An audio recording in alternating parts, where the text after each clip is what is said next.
आज अमावस की रात है और सबको पता है कि अमावस की रात क्या होता है। जैसे ही घड़ी के 12 बजते हैं फिर शुरू हो जाता है भूतों का टाइम। लेकिन ये तो सबको ही पता है, जो नहीं पता वो ये है कि आज अमावस की रात के दिन एलियंस भी एक्टिव हो जाते हैं। MIL न्यूज़ के माने तो पिछले कुछ टाइम में सबसे ज़्यादा UFO अमावस की रात को ही देखे गए। तो आज का दिन तो बहुत ही मनहूस है। लेकिन इन सब बातों से अनजान टबलू अपने दोस्त घोंचू के घर जा रहा है, क्योंकि उसका कल साइंस का पेपर है और वो बुक लेने अपने दोस्त के घर जा रहा है। लेकिन ये क्या, टबलू अकेला इतने घने जंगल में, वो भी साइकिल से। लगता है आज कुछ बहुत बुरा होने वाला है। वैसे टबलू की मम्मी ने उससे प्रॉमिस किया है कि अगर तुम इस एग्जाम में अच्छे नंबर से पास होते हो तो तुम्हें साइकिल के बदले एक चमचमाती नई बाइक मिल जाएगी। शायद इसीलिए टबलू इतनी मेहनत कर रहा है और उसने बिना कुछ सोचे समझे ये शॉर्टकट ले लिया अपने दोस्त के घर जाने का। रोड बहुत ही सुनसान थी। रात के काले अंधेरे में इतना सन्नाटा था कि अगर एक सुई भी गिर जाए तो ऐसा लगे कि जैसे बम फट गया। टबलू जल्दी जल्दी साइकिल चला रहा है कि वो किसी तरह भी इस जंगल को जल्दी से जल्दी पार करे, क्योंकि उसने इस जंगल के बारे में बहुत सी बातें सुनी है। बहुत से लोग बोलते हैं कि रात में 12 बजे के बाद किसी औरत के रोने की आवाज़ आती है और थोड़ी दूर पहुंचने के बाद उसे भी किसी औरत के रोने की आवाज़ सुनाई दी। अब तक टबलू को समझ आ गया है कि यहाँ कुछ तो गड़बड़ है। वो अपनी पूरी ताकत लगा के अपनी साइकिल का पेडल मारता है। टबलू को इस बात का भी डर है कि अगर वो टाइम पर घर वापस नहीं पहुंचा तो उसकी मम्मी उसको जिंदा नहीं छोड़ेंगी। टबलू अपनी पूरी ताकत लगा देता है और थोड़ी देर बाद वो जंगल से बाहर आ ही जाता है। और इतनी मेहनत करने के बाद फाइनली वो अपने दोस्त घोंचू के घर पहुंच जाता है और बेल बजाता है। उसे कुछ रिस्पॉन्स नहीं आता। वो 3-4 बार और बेल बजाता है। फिर थोड़ी देर बाद उसका दोस्त घोंचू दरवाज़ा खोलता है। अरे टबलू, इतनी रात में वो भी अकेले मेरे घर, तुमको डर नहीं लगा? अरे डर वर को छोड़ो यार, हमको अपनी साइंस की किताब दो, बहुत पढ़ाई करनी है। घोंचू जैसे ही अंदर किताब लेने जा रहा होता है, टबलू का दूसरा दोस्त भोंदू वहाँ अपनी खाया चूसा लेके पहुँच जाता है। अरे टबलू, तुम इतनी रात में यहाँ अकेले, वो भी अपनी साइकिल से? हाँ, किताब लेने आए हैं। तुम यहाँ कैसे? अरे हम तो यहाँ से गुजर रहे थे तो सोचा अपने दोस्त से मिलते हुए जाएं। घोंचू ने दोनों से बोला कि अंदर आ जाओ, थोड़ी देर साथ में बैठते हैं और चाय पीते हैं। भोंदू बोलता है कि हाँ ये ठीक रहेगा, साथ में थोड़ी देर बैठते हैं, चाय पीते हैं, फिर टबलू मैं तुम्हें तुम्हारे घर छोड़ दूंगा। अब साइकिल से वापस जाना ठीक नहीं होगा क्योंकि बहुत रात हो गई है। फिर सब घर के अंदर चले जाते हैं। थोड़ी देर हो जाती है और तीनों दोस्त खिड़की पर बैठकर साथ में चाय पीते पीते बात कर रहे होते हैं। तभी अचानक से बहुत तेज से एक लाइट चमकती है। तीनों को कुछ भी दिखाई नहीं दे रहा है क्योंकि लाइट की चमक बहुत ज़्यादा है। सब एक दूसरे से पूछते हैं लेकिन किसी को कुछ समझ नहीं आता कि क्या हो रहा है और उन्हें कुछ नहीं दिखाई देता क्योंकि लाइट की चमक इतनी ज़्यादा है कि वो एक दूसरे को भी नहीं देख सकते। फिर धीरे धीरे लाइट की चमक कम होती है और जो इन्होंने देखा वो उन लोगों ने सपने में भी नहीं सोचा होगा, क्योंकि टबलू और उसके दोस्तों को जो दिखा वो बस उन्होंने किताबों, इंटरनेट या यूट्यूब पर पढ़ा या सुना था। क्योंकि उनके सामने था एक UFO। हाँ, एक गोल तश्तरी जैसी चीज़ जिसे बहुत सारे लोग उड़न खटोला या उड़ने वाली चीज़ भी बोलते हैं। UFO को देखकर तो इन लोगों की सिट्टी पिट्टी गुम हो गई है। तभी UFO से एक लाइट निकलती है और जब वो लाइट हटती है तो वहाँ पे बहुत सारे एलियन होते हैं। ये देखकर तो टबलू और उनके दोस्तों को यकीन आ ही गया था कि ये कोई सपना नहीं है, ये एक सच्चाई है और एलियंस सच में धरती पर आते हैं। और आज तो वो उनके सामने ही थे। सारे एलियंस धीरे धीरे करके जंगल की ओर जाने लगते हैं। लेकिन ये जंगल की तरफ क्यों जा रहे हैं और ये धरती पर आए क्यों हैं? किसी को नुकसान पहुंचाने तो नहीं आए, क्योंकि अगर ऐसा करना होता है तो ये बहुत पहले ही ये कर चुके होते। लेकिन जंगल में इनका क्या काम? ये जंगल की तरफ क्यों जा रहे हैं? ये सारे सवाल टबलू के मन में चल रहे थे। तभी टबलू बोलता है कि चलो इनका पीछा करते हैं, ये कहाँ जा रहे हैं, हो सकता है इनको हमारी मदद की ज़रूरत हो।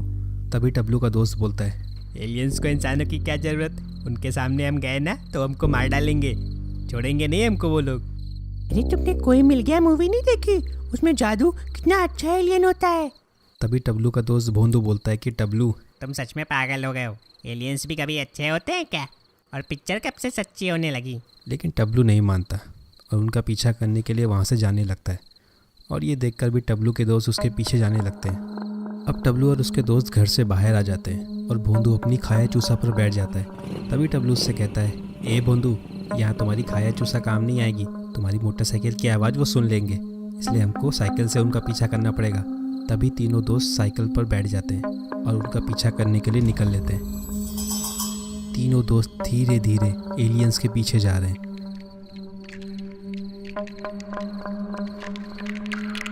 और काफ़ी देर हो जाती है और डब्लू और उनके दोस्तों को पता ही नहीं चलता कि वो पीछा करते करते इतने घने जंगल में इतने अंदर तक जा चुके हैं। तभी भोंदू डब्लू से कहता है कि इनको देखकर तो ऐसा लगता है कि ये कुछ यहाँ ढूंढ रहे हैं, लगता है इनका कुछ यहाँ खो गया है, ये यहाँ पर उसी को ढूंढने आए। डब्लू बोलता है कि चुप रहो एकदम, अगर एलियन ने सुन लिया ना तो हमें जिंदा नहीं छोड़ेंगे। फिर धीरे धीरे तीनों दोस्त उनका पीछा करते रहते हैं। काफ़ी देर हो जाती है और वो उस जंगल में और अंदर चलते ही चले जाते हैं। तीनों दोस्त एलियंस का पीछा करने में इतने खो जाते हैं कि उन्हें पता ही नहीं चलता कि वो उस जंगल में कितना अंदर की तरफ आ चुके हैं और अब वो अगर चाहें भी तो इतनी आसानी से वो इस जंगल से बाहर निकल भी नहीं सकते। तभी डब्लू के दोस्त का हाथ डब्लू की साइकिल की घंटी पर जोर से गलती से पड़ जाता है और साइकिल की घंटी की आवाज़ होती है। सारे एलियंस तुरंत पीछे मुड़कर देखते हैं और उन एलियंस का चेहरा देखकर बिल्कुल ऐसा नहीं लगता कि वो एक अच्छे एलियन है। तभी एक एलियन अचानक से डब्लू और उनके दोस्तों की तरफ बढ़ता है और डब्लू जल्दी से साइकिल घुमाता है और वहाँ से भागता है। डब्लू फिर से एक बार अपनी सारी ताकत लगा देता है साइकिल चलाने में, लेकिन इस बार वो साइकिल पर अकेला नहीं, उसके दोनों दोस्त भी हैं, लेकिन वो फिर भी अपनी पूरी कोशिश करता है। अब सारे एलियंस डब्लू और उसके दोस्तों के पीछे पड़ चुके हैं और वो उसको छोड़ेंगे नहीं। अब एलियंस अपनी शक्तियों का इस्तेमाल शुरू करते हैं। वो लेज़र से डब्लू और उनके दोस्तों की तरफ हमला कर देते हैं और अचानक से एक लेज़र डब्लू की साइकिल के टायर पर लग जाती है और थोड़ी देर में डब्लू और उसके दोस्त हवा में होते हैं। तीनों दोस्त ज़मीन पर गिर जाते हैं और सारे एलियंस उनकी तरफ बढ़ने लगते हैं। तीनों किसी तरह अपनी जान बचा के वहाँ से भागते हैं। थोड़ा दूर जाके तीनों पेड़ के पीछे छुप जाते हैं। सारे एलियंस उनको इधर उधर पागलों की तरह ढूंढ रहे हैं। अरे बूम बूम, क्या? अरे भोंदू की बाइक। ए भोंदू, क्या? अरे तुम्हारी बाइक। अरे वो तो तुम्हारे घर पे खड़ी है ना। तीनों ये डिसाइड करते हैं कि यहाँ से किसी तरह निकल के भोंदू की बाइक के पास पहुँचना है, जिससे कि ये तीनों इन एलियन से अपना पीछा छुड़ा सके। तीनों 1 2 3 गो करके भागते हैं और तभी एलियंस उनको भागते हुए देख लेते हैं और अब फिर से सारे एलियंस तीनों के पीछे पड़ गए और थोड़ी दूर भागने के बाद घोंचू की पैंट खिसकने लगती है। यार टबलू क्या है? मेरी पैंट खिसक रही है यार। अरे तो पैंट उतार दो और भागो। अरे यार उतार नहीं सकते यार। क्यों? यार पैंट के नीचे कुछ पहना नहीं है। अगर एलियंस ने पकड़ लिया ना तो बिना पैंट के मारे जाओगे, इसलिए पैंट पकड़ो और भागो। तीनों के तीनों इस घने जंगल में भागते रहते हैं और एलियंस उनका पीछा ही नहीं छोड़ते। डब्लू और उनके दोस्तों ने शायद ये कभी सोचा ही नहीं था कि ऐसे पैंट पकड़ के भागने की भी नौबत आ सकती है। एलियंस से काफ़ी देर तक भागने के बाद ये उनसे काफ़ी दूर निकल आते हैं और तीनों एक जगह पर रुक जाते हैं। अब तीनों दौड़ के इतना ज़्यादा थक चुके हैं कि इनके अंदर ताकत ही नहीं है और ज़्यादा दौड़ने की, तो तीनों एक जगह पर खड़े हो जाते हैं।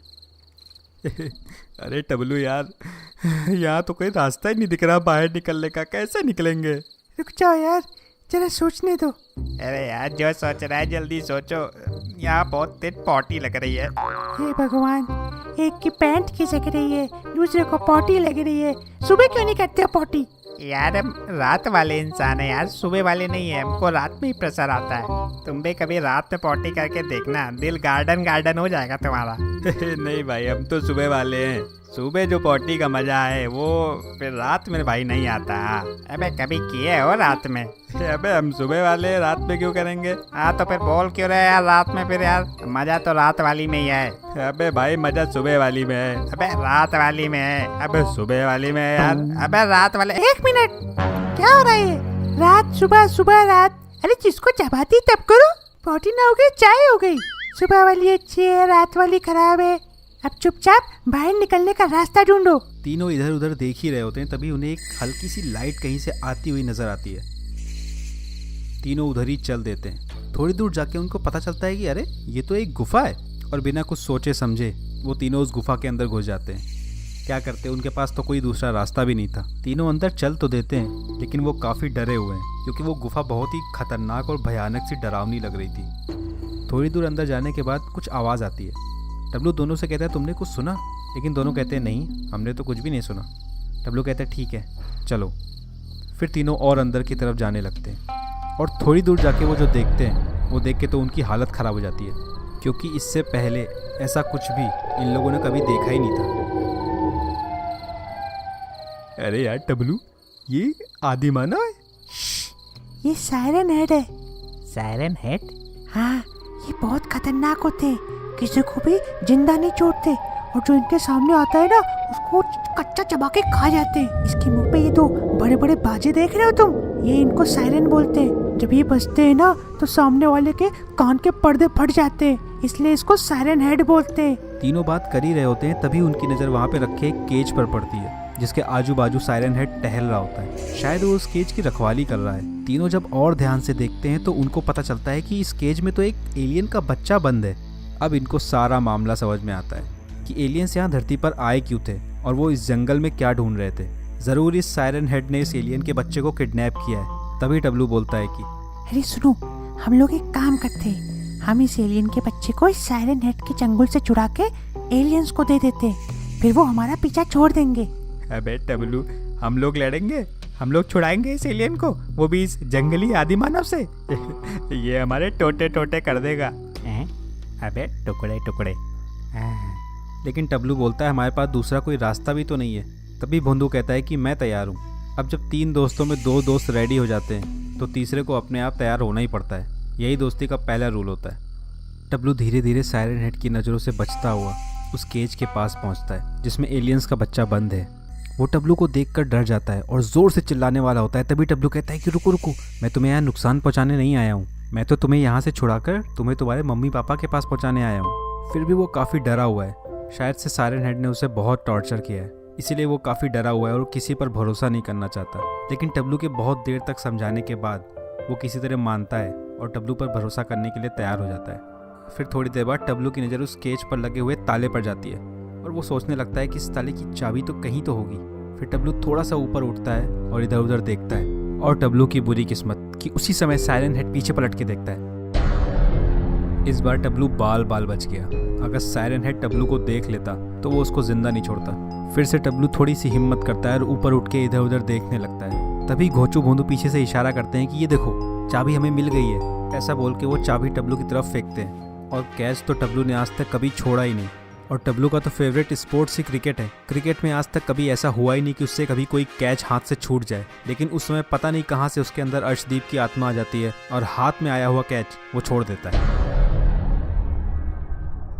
और गुच्छे के जमीन पर गिरते ही ऐसी आवाज़ होती है कि जैसे किसी ने सुतली बम फोड़ दिया।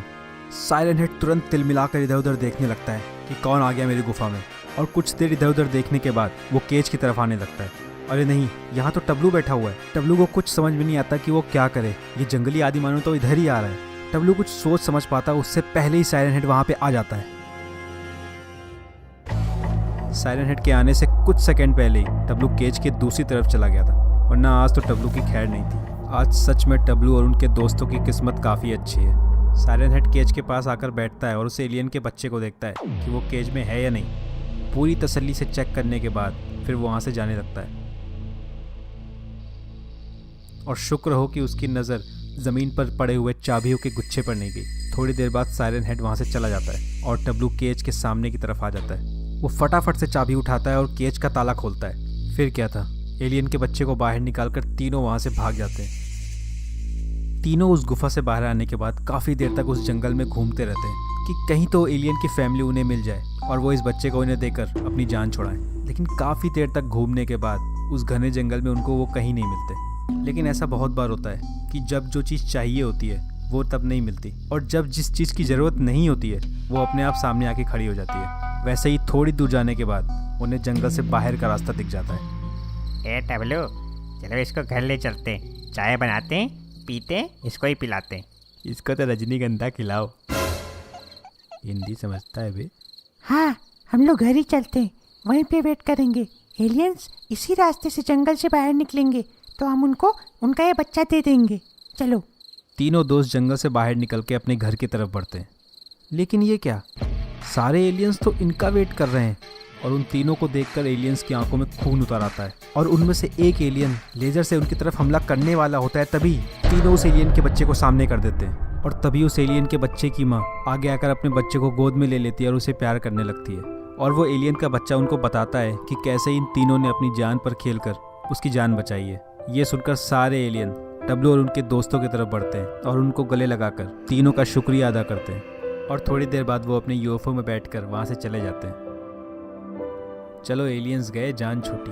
तीनों बहुत खुश होते हैं और एक दूसरे के गले मिलते हैं, लेकिन इनकी ये खुशी ज़्यादा देर तक टिक नहीं पाती, क्योंकि एलियन से भी बड़ी परेशानी उनके पीछे खड़ी होती है। सायरन हेड तीनों की तरफ अपना हथियार लेकर बढ़ने लगता है। तीनों की हालत ख़राब है, लेकिन तीनों दोस्त हिम्मत करके किसी तरह अपनी जान बचाने के लिए उससे लड़ने के लिए तैयार हो जाते हैं। सबसे पहले टबलू आगे आकर सायरन हेड को उछल कर एक लात मारता है, लेकिन किसी मक्खी की तरह वो नीचे गिर जाता है। तभी घोचू और भोंदू भी एक साथ सायरन हेड की तरफ हमला कर देते हैं, लेकिन उससे भी कुछ नहीं होता। उधर टबलू घर की छत पर चढ़ रहा है। लगता है टबलू यहीं से सायरन हेड की तरफ अटैक करेगा,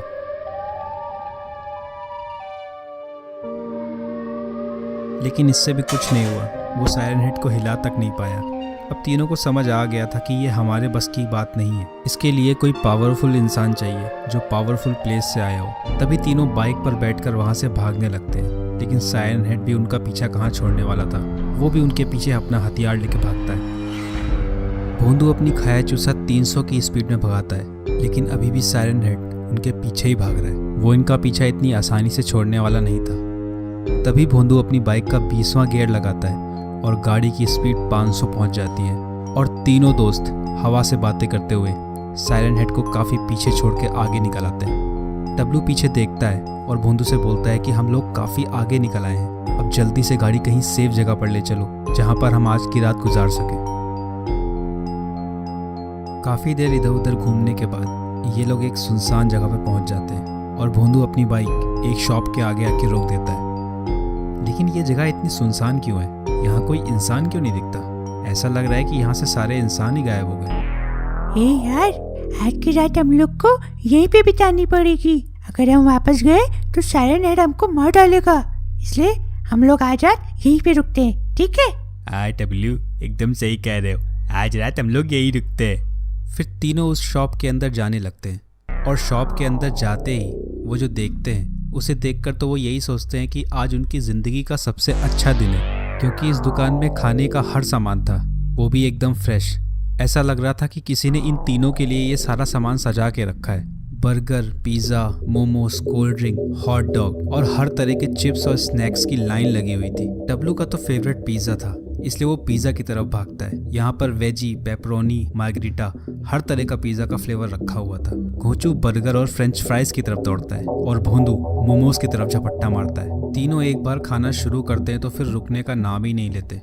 सही भी है, अगर मुझे भी ऐसे कोई सुनसान दुकान मिल जाए तो मैं तो कुत्तों की तरह खाऊं। तकरीबन 2 घंटे लगातार खाने के बाद वो लोग एकदम से रुक जाते हैं, क्योंकि उन्हें एक जानी पहचानी सी आवाज़ सुनाई देती है।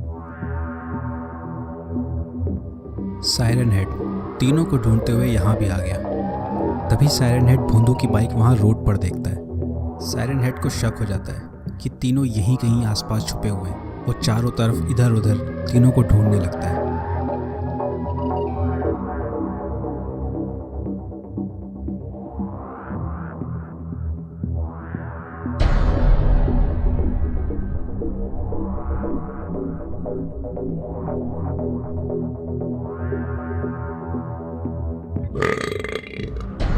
अब सायरन हेड को पता चल गया है कि तीनों इसी दुकान के अंदर छुपे हुए हैं। वो तीनों दुकान से निकल के बाइक पर बैठकर भागने लगते हैं, लेकिन इस बार सायरन हेड उनके साथ खेल जाता है।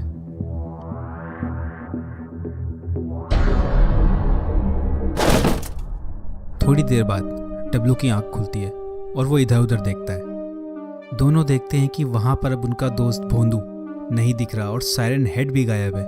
वो समझ जाते हैं कि अब उनका दोस्त उनके साथ नहीं है, ज़रूर उसे सायरन हेड उठाकर ले गया है। दोनों बहुत दुखी हो जाते हैं। टबलू यार, हम लोग अपने दोस्त को कैसे ढूंढेंगे? सायरन हेड उसको उठा के ले गया। अब तो एक ही रास्ता है घोचू, आओ मेरे साथ। लेकिन कहाँ? डोडो बाबा के पास। अपने टोंडू बाबा? हाँ, अब उनके अलावा हमारी और कोई मदद नहीं कर सकता। फिर दोनों बाइक पर बैठकर ढोंडू बाबा के पास चल देते हैं। दोनों बाबा के अड्डे पर पहुंच जाते हैं। ढोंडू बाबा तो एकदम सुनसान और डरावनी जगह पर रहते हैं। टबलू काफी देर तक बाबा का दरवाजा बजाता है, लेकिन उसे कोई जवाब नहीं मिलता। लगता है ढोंडू बाबा अभी घर पे नहीं है। लेकिन ये तो बहुत बड़ी गड़बड़ हो गई। इन दोनों की मदद अब ढोंडू बाबा के अलावा और कोई नहीं कर सकता। वो मायूस होकर वहां से जाने लगते हैं। डब्लू सोचता है कि सब मेरी वजह से हुआ है। ना तो मैं इतनी रात में किताब लेने आता, ना ही हम लोग एलियंस का पीछा करते और ना ही उनका दोस्त आज गायब होता। और घोंचो भी अपने दोस्त को याद करके काफ़ी दुखी होता है, लेकिन वो अचानक से गाड़ी रोक देता है। क्या हुआ? गाड़ी क्यों रोकती? ये एलियंस तो यहाँ से चले गए थे, ये वापस यहाँ क्यों आ गए? कुछ तो गड़बड़ है। डब्लू देखता है कि वहां पर एक एलियन कार से कुछ निकालने की कोशिश कर रहा है। ये तो बैटरी लग रही है, जरूर यहाँ कुछ बड़ा खेल चल रहा है। डब्लू और घोंचू धीरे से अपनी गाड़ी साइड में लगाकर चुपके से उस एलियन को देखने लगते हैं। थोड़ी देर इधर उधर देखने के बाद वो एलियन आगे जाने लगता है और डब्लू और घोंचू भी उसका पीछा करते हैं।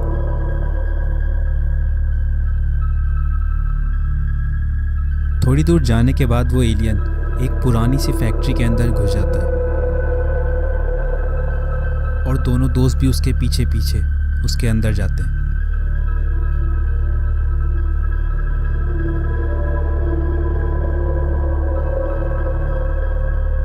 थोड़ी देर बाद डब्लू और घोंचू देखते हैं कि वो जो सारे एलियंस यहाँ से यूएफओ में बैठकर चले गए थे, वो तो अभी तक यहीं पर हैं। लेकिन ये तो कुछ भी नहीं था। जिस एलियन को डब्लू और घोंचू ने कार से बैटरी ले जाते हुए देखा था, उस बैटरी का इस्तेमाल वो जिस काम के लिए कर रहे थे, वो देखकर दोनों बहुत ज़्यादा डर जाते हैं। वो एक सायरन हेड के बच्चे को टॉर्चर कर रहे हैं। ये देखकर दोनों यही सोचते हैं कि हमसे बहुत बड़ी गलती हो गई। अब इन्हें समझ में आया है कि ये जगह इतनी सुनसान क्यों पड़ी है और यहाँ कोई इंसान क्यों नहीं दिखता। ज़रूर इन एलियंस ने सारे इंसानों पर रिसर्च करने के लिए उनको ऐसे ही टॉर्चर किया होगा और उन्हें मार डाला। और जब यहाँ के सारे इंसान ख़त्म हो गए, तब इन्होंने सायरन हेड के बच्चे पर अपना एक्सपेरिमेंट शुरू किया और शायद इसीलिए सायरन हेड ने एलियंस के बच्चे को किडनैप किया होगा। तभी टेबल पर रखी कैंची पर घोंचू का हाथ गलती से पड़ जाता है और कैंची जमीन पर गिर जाती है।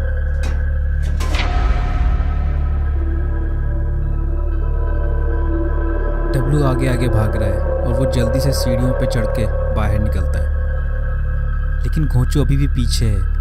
घोंचू भी जल्दी जल्दी दौड़ते हुए आता है और सीढ़ियों पर चढ़ता है और डब्लू की तरफ वो जैसे ही हाथ बढ़ाता है, उसका पैर फिसल जाता है और वो सीढ़ियों से नीचे गिर जाता है। अब सारे एलियंस घोंचू के बहुत पास पहुंच चुके हैं, लेकिन घोंचू जल्दी से दोबारा खड़ा होता है और सीढ़ियों पर जल्दी जल्दी चढ़ता है। लेकिन जैसे ही घोंचू बाहर निकलने वाला होता है, एक एलियन उसका पैर पकड़ लेता है। डब्लू जल्दी से घोंचू का हाथ पकड़ता है और अपनी तरफ खींचता है, लेकिन वो एलियन भी अपनी पूरी ताकत लगा के घोंचू का पैर खींचता है। तभी घोंचू उस एलियन के मुंह पे बहुत जोर से एक लात मारता है और डब्लू और घोंचू वहाँ से भागते हैं। लेकिन एलियंस भी उनका पीछा कहाँ छोड़ने वाले थे। सारे एलियंस दोनों के पीछे उनको मारने के लिए दौड़ते हैं। तभी दौड़ते दौड़ते डब्लू सड़क पर गिर जाता है। घोंचू डब्लू को उठाने की कोशिश कर ही रहा होता है और तभी सारे एलियंस उनको घेर लेते हैं। लगता है बाकी इंसानों की तरह आज डब्लू और घोंचू का भी आखिरी दिन है।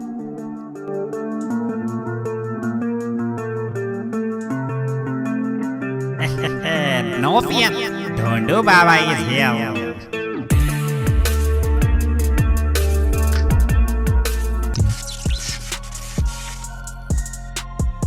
सायरन हेड भोंदू को अपने अड्डे पर लेकर आया है और उसे एक केज में बंद कर दिया है।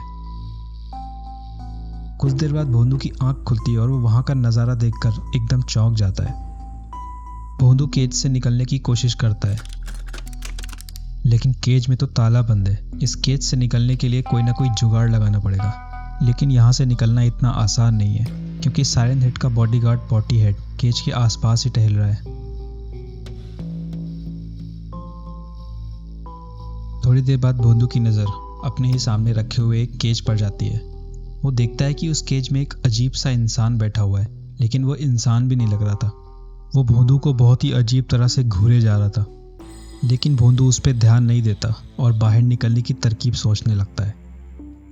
भोंदू इधर उधर देखता है, तभी उसको अपने बगल में एक पेंटिंग लटकी हुई दिखती है और जैसे ही भोंदू इस पेंटिंग को हल्का सा हाथ लगाता है, वो पेंटिंग नीचे गिर जाती है और तभी भोंदू देखता है कि इस पेंटिंग के पीछे तो एक चाबी है। वो जल्दी से हाथ बढ़ा के उस चाबी को लेता है और उस केज के ताले को खोलने की कोशिश करता है और लकीली वो ताला खुल भी जाता है। भोंदू दबे पांव धीरे धीरे दरवाजे की तरफ बढ़ रहा है, लेकिन बस पॉटी हेड उसे देख ना पाए।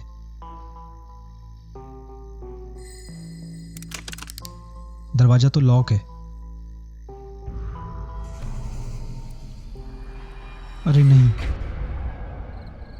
थोड़ी देर बाद फिर से भोंदू की आंख खुलती है और वो देखता है कि पॉटी हेड ने उसे दूसरे केज में डाल दिया है। वो इधर उधर देखने लगता है। इस दरवाजे के अलावा कोई ना कोई तो दूसरा तरीका होगा इस कमरे से बाहर निकलने का। तभी उसको उस कमरे में एक वेंट दिखता है। यहाँ से बाहर निकला जा सकता है, लेकिन पहले तो इस केज से बाहर निकलना पड़ेगा। तभी भोंदू देखता है कि वो अजीब सा इंसान अब उसकी बगल वाली केज में ही है और उसे बहुत ही अजीब तरह से घूरे जा रहा है। पता नहीं ये है कौन और भोंदू से क्या चाहता है। लेकिन भोंदू इस बारे में ज़्यादा कुछ नहीं सोचता, क्योंकि उसका मेन मकसद यहाँ से पहले बाहर निकलना है कि वो अपने दोस्तों के साथ कांटेक्ट कर सके। यहाँ भोंदू की हालत टाइट है और उधर ढोंडू बाबा और एलियंस की घमासान फाइट चल रही है।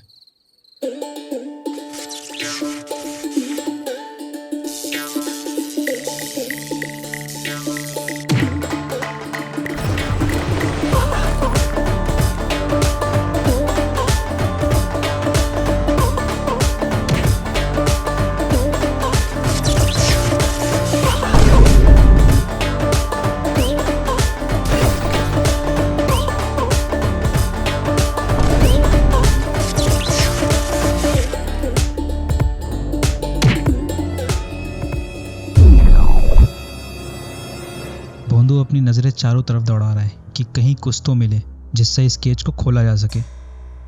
तभी भोंदू अपने केज के बगल में थोड़ा ऊपर की तरफ एक रिंच देखता है। वो जल्दी से हाथ बढ़ाकर उस रिंच को लेने की कोशिश करता है, लेकिन बहुत कोशिशों के बाद भी वो रिंच उसके हाथ नहीं आती। और तभी वहाँ पॉटी हेड आ जाता है और उसे देख लेता है।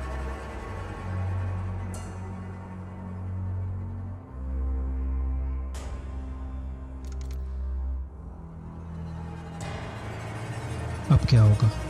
भोंदू उदास हो जाता है। तभी वो बगल वाला अजीब सा इंसान हाथ बढ़ाकर भोंदू को कुछ देता है। भोंदू पहले थोड़ा डरता है, लेकिन वो किसी तरह धीरे से हाथ बढ़ाकर उसके हाथ से वो चीज़ लेता है। ये तो चुंबक लग रहा है। लगता है इससे काम बन जाएगा।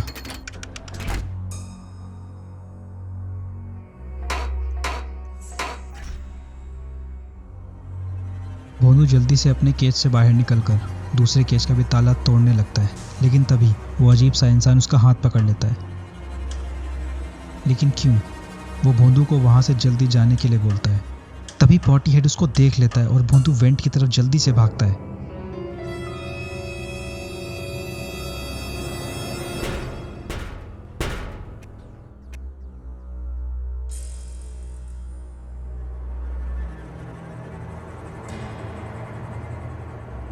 भोंदू इस वेंट से होता हुआ कहीं और ही निकला। भोंदू सोचता है अब यहाँ तक आ ही गए हैं तो एक काम निपटा ही दिया जाए। अब भोंदू को फटाफट यहाँ से बाहर निकलना पड़ेगा।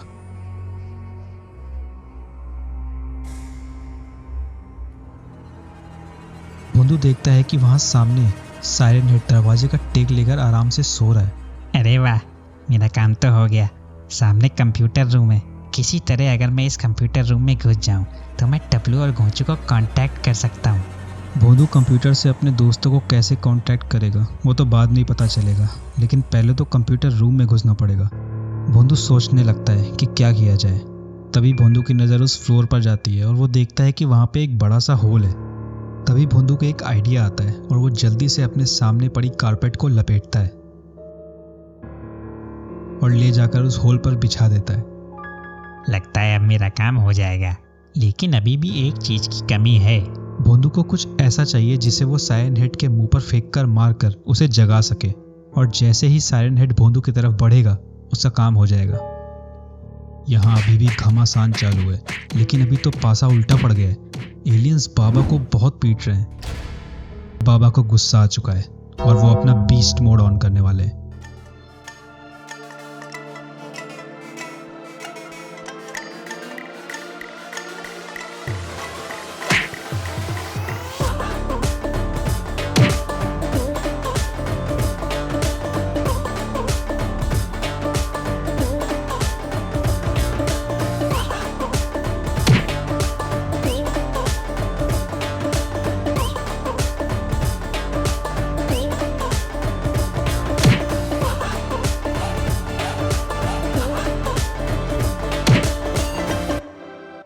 ढोंडू बाबा ने एलियंस का खेल खत्म कर दिया, लेकिन अब थोड़ी देर के लिए ढोंडू बाबा की शक्तियां चली गई हैं।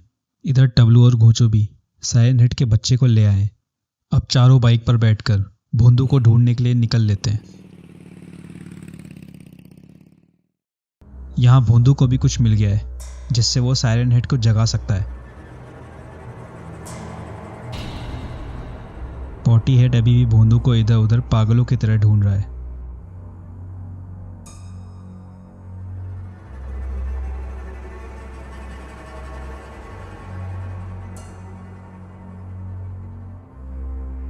भोंदू तैयार हो जाता है और क्रोबार खींचकर साइरन हेड के मुंह पर मारता है।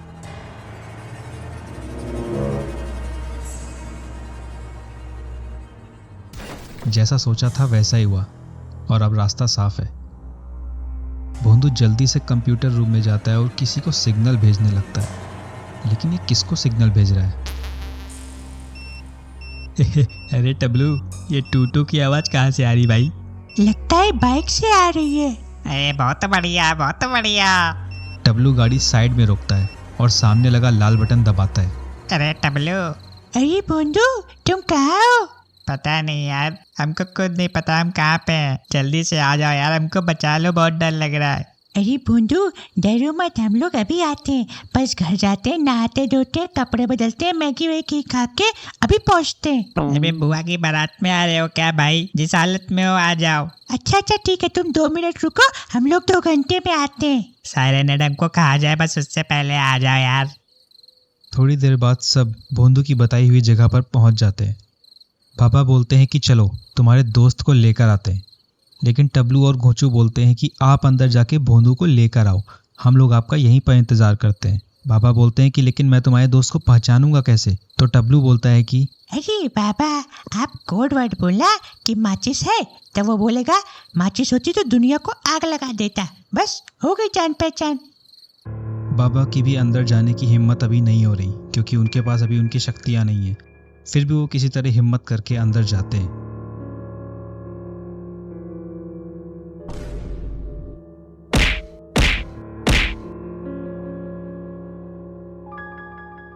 काफी देर बीत जाती है और बाबा का कोई अता पता नहीं है।